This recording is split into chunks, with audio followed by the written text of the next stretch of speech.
for some office stationery. Listen to the conversation between the woman and the man and answer the questions. First, you have some time to look at questions 1 to 6.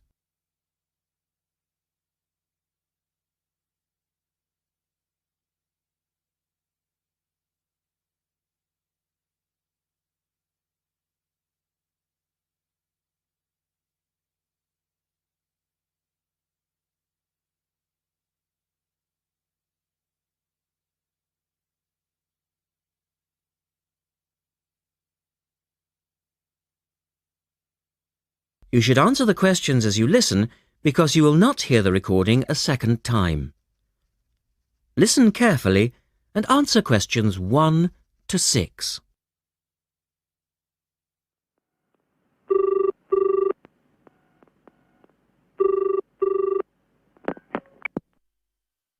Thank you for calling Millennium Office Supplies. If you would like to place an order, please press 1. Your call has been placed in a queue. A customer service operator will be with you shortly.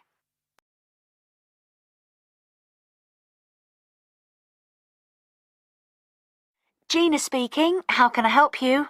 Oh, hello. I'd like to order some stationery, please. And who am I speaking to? John Carter. Right. Can I just confirm your account number and the name of your company, John? Sure. The account number is 692411.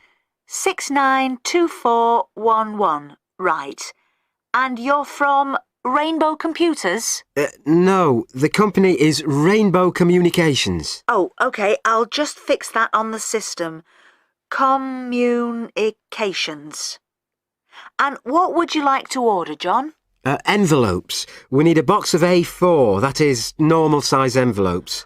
White, yellow or manila? We'll have the plain white, please. But the ones with the little windows. OK.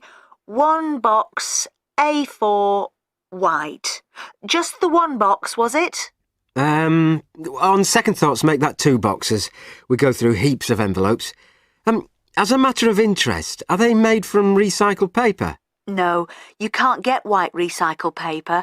The recycled ones are grey, and they're more expensive, actually. Right, we'll stick to white then. Something else, John? Yes, we need some coloured photocopy paper. What colours do you have? We've got purple, light blue, blue, light green, whatever you want, pretty much. There are 500 sheets to the pack. Right, let's see. We're going to need a lot of blue paper for our new price lists. So can you give us 10 packs, please? Make sure it's the light blue, though. 10 packs of the light blue. The woman asks the man if he needs anything else. Look at questions 8 to 10.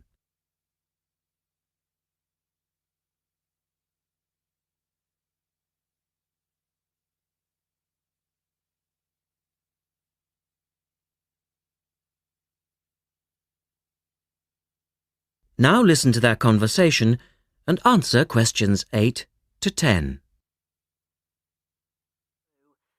Anything else that we can help you with?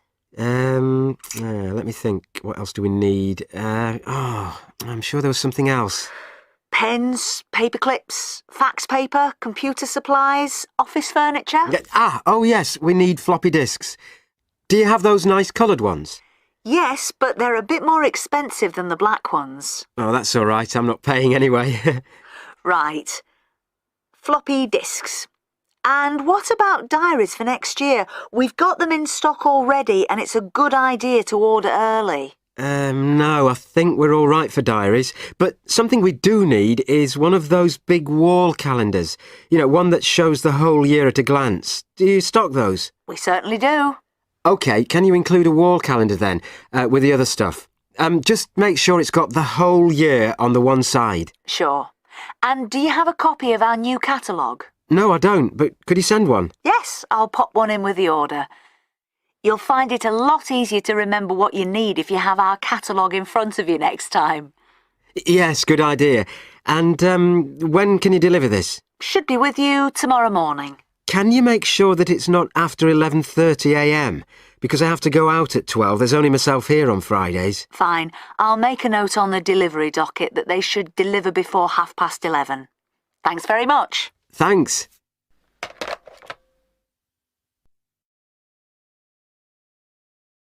That is the end of part 1. You now have half a minute to check your answers.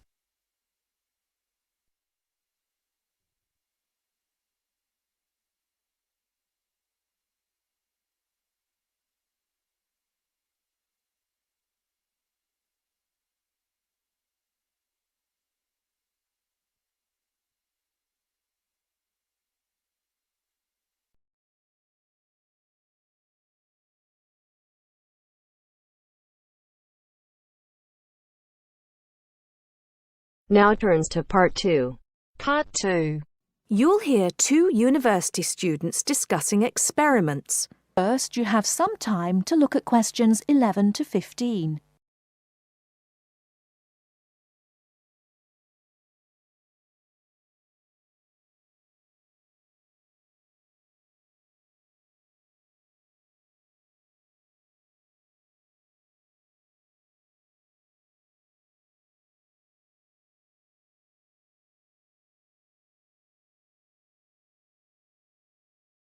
Now, listen carefully and answer questions 11 to 15.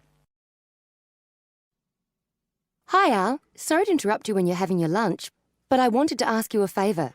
Oh, sure, no problem. Sit down, Josie. I've finished anyway. What do you need? Well, I was wondering if I could ask you about the experiments we were talking about in the seminar the other day with Dr. Robinson. I'm doing my teaching practice on Thursday and Friday, and I'm a bit concerned about it. I wasn't entirely sure I understood them completely. If I don't understand them, then the pupils don't have any chance. You mean the ones to determine the speed of sound? Yes, that's right. Well, I think I understood the first one, but the second one was more complicated. Yes, that's true. Well, let's check what you thought of the first one, the one that you'll have to take the kids outside for. OK, let me see. Well, you need to get 2 groups to stand exactly 200 metres apart on the playing fields, and one has a bell or a loudspeaker or some other loud sound source and a flag, and the other group has a stopwatch. Yes, although it doesn't have to be 200 meters. It's just that it makes the experiment easier the more distance between them. It depends on the space available. Right. And the idea is that one group raises the flag at exactly the same moment as they make a noise, and the other group starts the stopwatch when they see the flag and stops it when they hear the noise. That's it. And then you get them to do a simple calculation of velocity equals time divided by distance. Yeah, it's a bit low-tech and it's not very accurate, but they should be able to get within about 20% of the actual figure if they're reasonably careful. Before you hear the rest of the talk, you have some time to look at questions 16 to 20.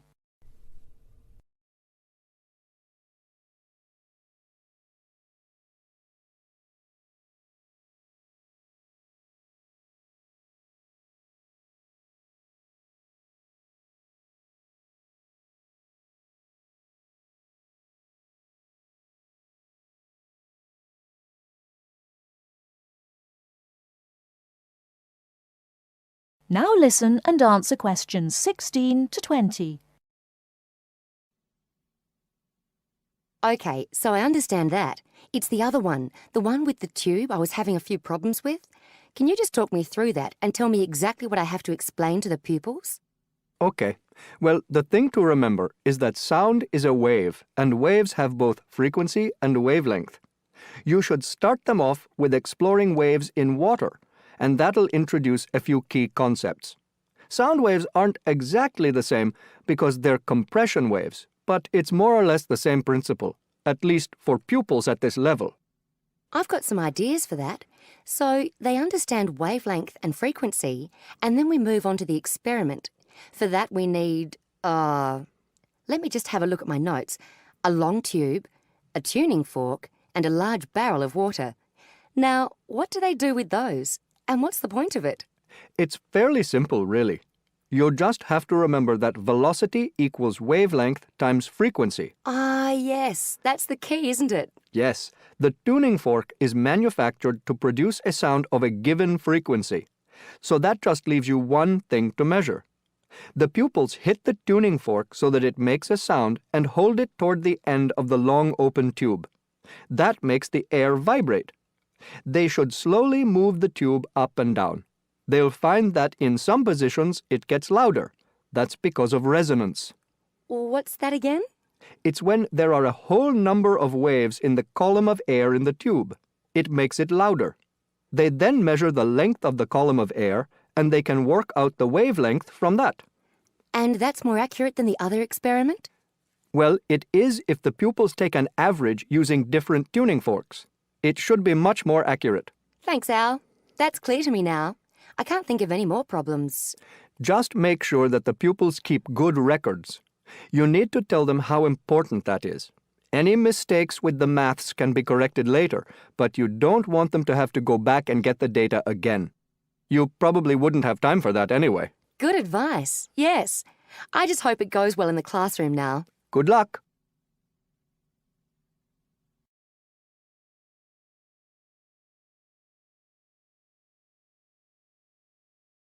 That is the end of part 2. You now have half a minute to check your answers.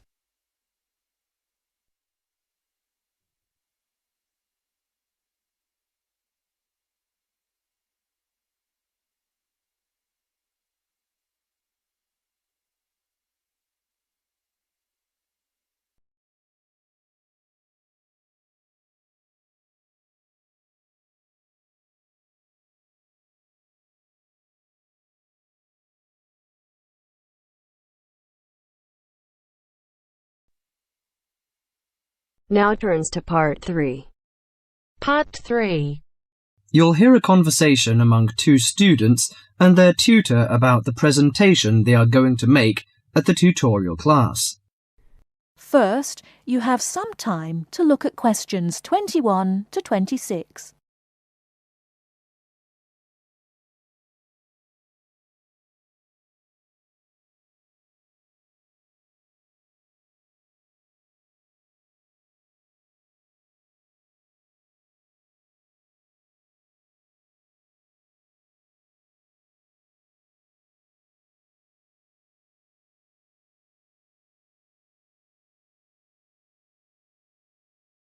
Now listen carefully and answer questions 21 to 26.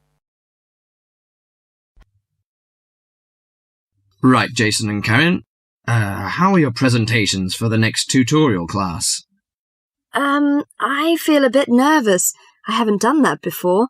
Although many of my classmates in the same tutorial group have finished theirs. But I think them a little uninteresting because they just read out their notes. I hope mine will be more attractive It seems you have a higher demand for yourself. As for me, I have no sense of uneasiness because I made one last semester. But I feel no sense of satisfaction about it. It lacked strong arguments, I think. How much did you get for the last presentation, Jason? 83% actually, but my goal for the next one is over 87%. It's pretty good. What is your topic for this one? Strategies for reading. I feel my biggest problem is in the reading speed, rather than vocabulary, which is most students' problem, though. I am slow, especially in reading articles on my major courses. They are complex and dull. Have you found any effective methods? Well, I am not quite sure. I suppose to skim the books or articles is a good approach. Yes, by skimming the book first, you get the choicest parts. It saves a lot of time. You don't have to read every word of the passage, but you have to learn to read certain parts intensively. Yes, I include that in my presentation. There is one thing I'm not clear yet. Why don't we make presentations more related to our major? Once you learn to write clearly, read analytically, and listen to lectures effectively, you'll begin professional tutorials. That means you should start from the basics. Well, Karen, how is your presentation? Before you hear the rest of the talk, you have some time to look at questions 27 to 30.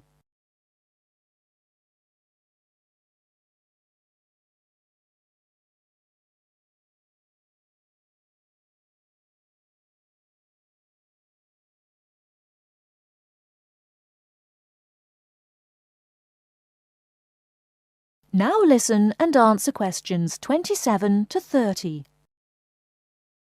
Oh, Karen, how is your presentation? I am still in a panic. I want to find some more interesting topics about writing, but I wonder what articles I can refer to, because there are so many of them. Did you get the list of the reading materials handed out last class? Yes, but there are over 20 on it. I have only a week to prepare, so I wonder if Okay, let me give you some suggestions. You needn't read them all because some of them deal with the same issue. The article by Halsworth is really worth reading. It covers the aspects of organising the thoughts and ideas. Okay, Halsworth. You should also read the article by Jackson, but just look at the part on research methodology, how they did it. Right, I'll read that one. You should also read the article by Fisher, but just look at the part on the writing plan. That is, how to plan your writing in a systematical way. Okay, Fisher, got that. And if you have time, the one by Risewell says very relevant things. It teaches how to title your articles and make it appealing. You should finish the whole book. Okay. Now, the one by Burns, if I were you, I wouldn't bother with the whole passage. Just read the conclusion, which summarises the use of rhetoric. Oh, now I understand. Thank you very much. That is the end of part 3. You now have half a minute to check your answers.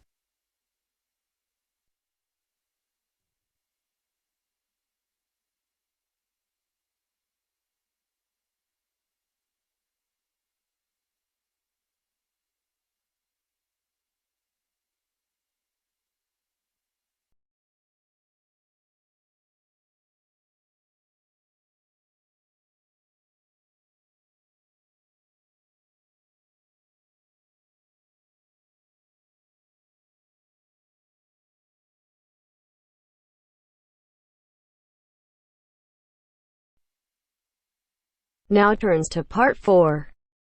Part 4. You will hear a lecturer talking about food preservation.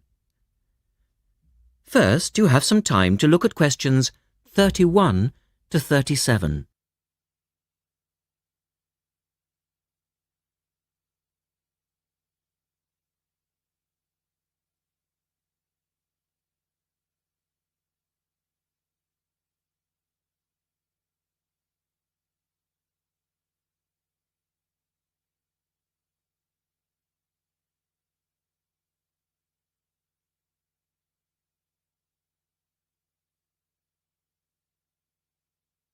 Now listen carefully and answer questions 31 to 37. In today's lecture, I'd like to look at the topic of food preservation and start by asking the obvious question, why do we need to preserve food? Well, apart from keeping it fresh for our daily needs, many foods, such as fruit and vegetables, are only available at certain times of the year, so if we want to be able to eat these foods all year round, we need to preserve them. We also need to preserve food for export overseas to make sure that it doesn't perish in transit. And lastly, we need to be able to preserve food for when there are food shortages. There are a number of methods of preserving food which involve both high and low temperatures, chemicals, irradiation, and drying. Let's have a look at these in turn. In the 1870s, the French scientist Louis Pasteur showed that microorganisms in food could be destroyed by raising the temperature of the food, a process now known as pasteurization. This involves heating milk to just 65 degrees Celsius for 30 minutes. A new method, the ultra-high temperature, or UHT process, involves heating milk to 150 degrees Celsius for 3 seconds. The advantage of treating milk in this way is that it lasts much longer, though I tend to feel, and I'm sure many of you would agree, that taste is somewhat sacrificed in the UHT process. Tin cans were first used in the early 1800s to store and preserve food. Just as they are now, the cans were tin-plated steel containers, and the process had the advantage of being cost-effective. Unfortunately, however, there were many early cases of food poisoning because the canning process was not fully understood at that stage. We now know the exact temperature and length of time each food needs for proper preservation, which has greatly reduced the risk of food poisoning. People living in cold climates often preserve food by burying it in the snow, and the Romans knew all about the advantages of packing food in ice. But for most people, this was not an option until the invention of the refrigerator in 1834. Today, however, refrigeration is the most important means of preserving food because the food stays fresh without needing to be treated. However, refrigeration requires an electricity supply, and unfortunately, if the power goes off, so does the food. A variety of chemicals can be added to food, and you'll find their names listed on the labels of cans and bottles. Salt is probably the oldest of all the chemical preservatives and was used by many ancient civilizations for many years. Sugar also acts as a preservative and is used to preserve jams in much the same way that vinegar is used to pickle foods. Chemical preservatives are effective, but they do not suit all foods, and the processes involved are time-consuming. Another method of preserving food is by drying it. Most foods are 75% to 90% water, so if you remove the water, the microorganisms simply can't survive. When food is dried, it not only lasts a long time, but it also becomes much lighter, which is a big advantage, as this makes it cheap to store. Though some people argue that valuable nutrients are lost in the process. In the second part, the speaker describes the process of drying food. Look at questions 38 to 40.